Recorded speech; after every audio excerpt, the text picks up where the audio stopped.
Think of ISO as a photographer's best friend, a tool to enhance your photos, not degrade them. By taking a positive approach to ISO, we open up a new world of photographic opportunities. And today we're looking at 3 reasons why raising ISO will ultimately help you to take better photos. Later in the video, I've got a little tip that might change how you set up your ISO forever. So be sure to watch until the end. The first reason I advise raising ISO is when we're shooting handheld. So many of you will know that alongside my landscape photography business, I also shoot weddings and portraits through the summer months. For this type of photography, I never even consider what my ISO value is unless it gets above 6400. I simply have my camera set up in aperture priority mode and never let my shutter speed drop below 1/100th of a second and let auto ISO take care of the rest. I can then control my exposure with the exposure compensation dial. It's such a simple and quick and easy way of allowing me to take photos but concentrate on what's happening around me, talk to people, communicate, and concentrate on light, those sort of things. For handheld landscapes though, I want to be a little more careful with my control over shutter speed and ISO, and there's a point in which I prefer not to let my ISO exceed. Now this is something you'll have to test for yourself, as everyone's mileage may differ just a bit, but for me, I'm more than happy shooting in the daytime for landscape photography up to ISO 1600.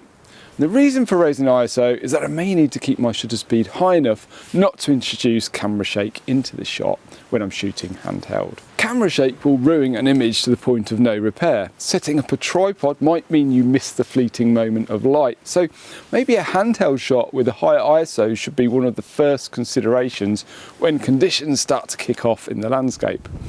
I'm more than happy to print an A1 size print at ISO 1600.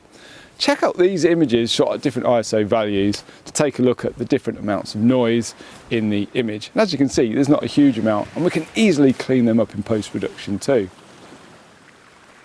So I couldn't resist taking a shot of this harbour. It's such a quaint, beautiful little harbour with this white building we've got just over on the corner of the harbour wall there. It looks stunning. And it's got to be a square crop. It just suits a square crop so much. The tide's in now as well, so the harbour is full of water, which is really good. What I've decided that I might do in this instance is maybe take a few different shots, maybe experiment with some longer shutter speeds and also colour versus black and white, because I think it could work well in both. So what I might do is put a few different variations up for you to take a look at. Maybe you can let me know which is your favourite in the comments. But what a beautiful little spot, and I just couldn't resist taking a photo here.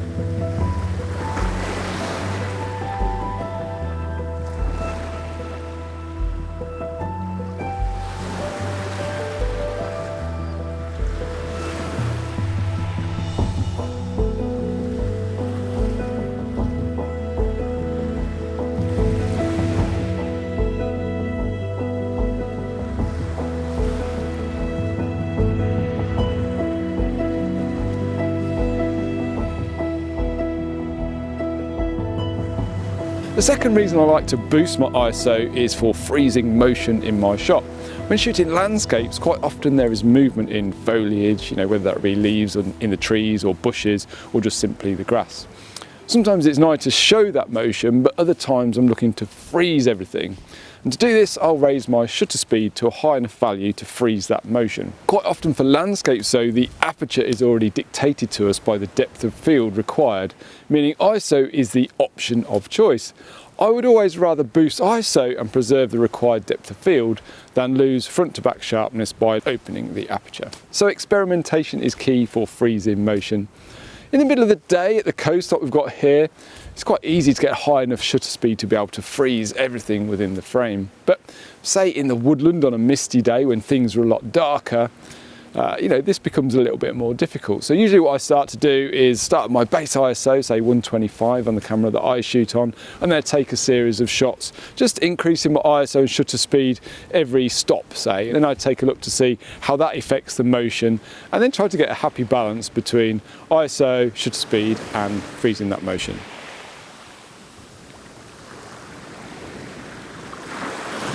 So there has to be a shot looking back at the coastline from this location where I'm situated now, just on this peninsula. The colour of the water is just incredible. We've got some atmospheric conditions as well, quite misty, and some light coming from behind me, so I think it could work quite well. Now it's whether I focus on the cliffs there.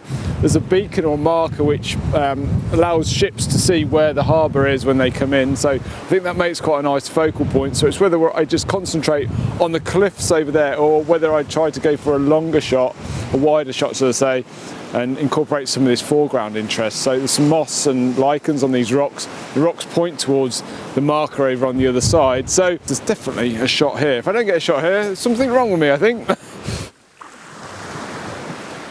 The third point I wanted to talk about is raising ISO to show motion. Now you might be thinking, how does that work? Surely if you want a longer shutter speed, then you would reduce your ISO. And while this can be true, sometimes if we only want to show a little bit of motion, our shutter speed might be too long if the light is poor. So increasing ISO will allow us to increase our shutter to the required speed. One area I use ISO quite a lot is for longer exposures when I'm using filters. So say there's a fair bit of light about and I want a specific exposure time for argument's sake, let's say about 1/3 of a second. Maybe if I put a 6-stop filter on, it'll make the shutter speed too long. Well, I can use my ISO to allow me to fine tune my shutter. So if I put a 6-stop filter on and raise the ISO by 1 stop, it's now effectively a 5-stop filter. And the same, if I increase the ISO by 2 stops, it's now a 4-stop filter. So it gives you more flexibility with your filters. This method really helps when fine tuning your shutter speed for longer exposures. I've got another neat little tip to share about ISO in just a moment, but first I need to get another photo down here.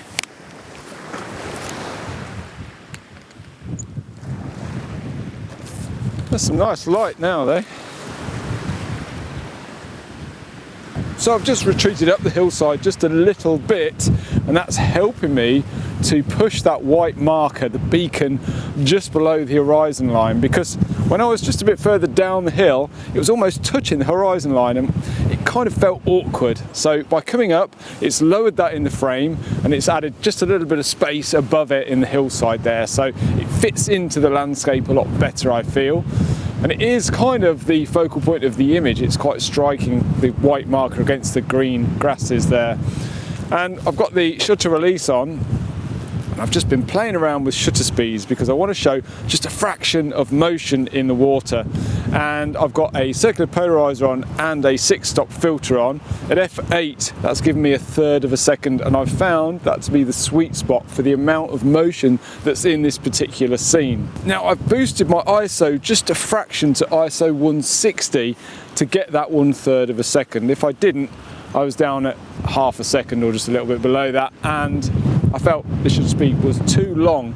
It was showing too much motion. I just wanted to show a fraction of motion just to give it some energy. But yeah, I really like this scene. I've framed it up as a 16:9 in the back of my camera here because we've got an expanse of grey sky above. Well, there is some blue sky above that, but we can't reach that with this framing. But the mist is wonderful in the background and the light too is really nice right now. So I think I am going to focus on the rocks in the foreground, wait for a wave to splash up the rocks, just like that, and capture the image. Oh, I really like the light on these hills in the background. Oh, that's amazing. Absolutely beautiful.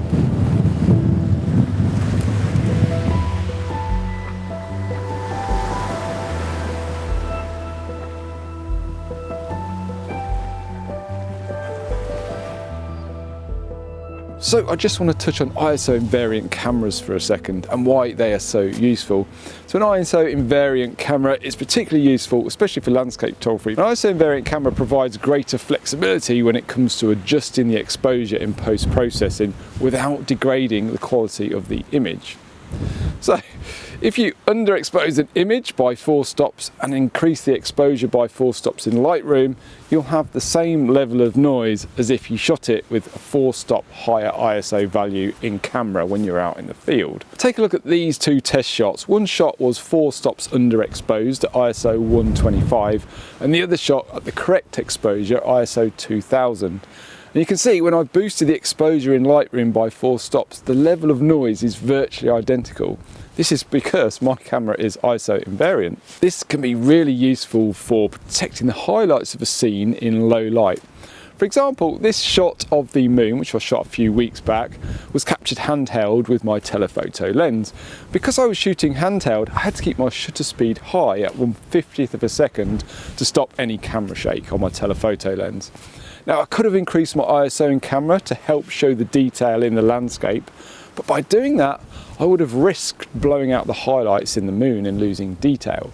So I decided to underexpose the image by 3 stops and bring up that exposure of the shadows in post-production, allowing me to protect the highlights of the moon but still see the detail in the landscape. The noise in the image would have been the same in both situations because of the ISO invariance. Now, you'll need to do some tests on your own camera to find out if your camera is ISO invariant or not.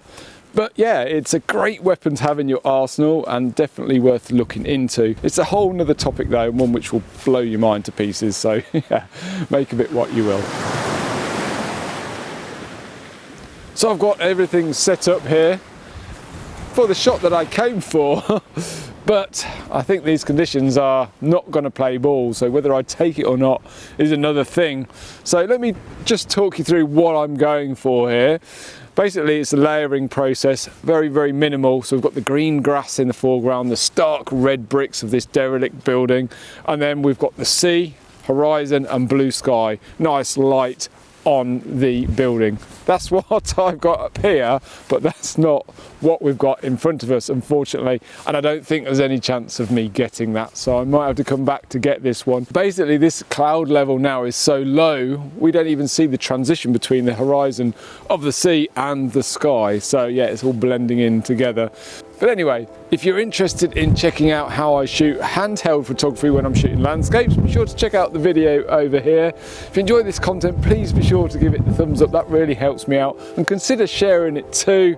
Anyway guys, until next week, take care, and I'll see you soon.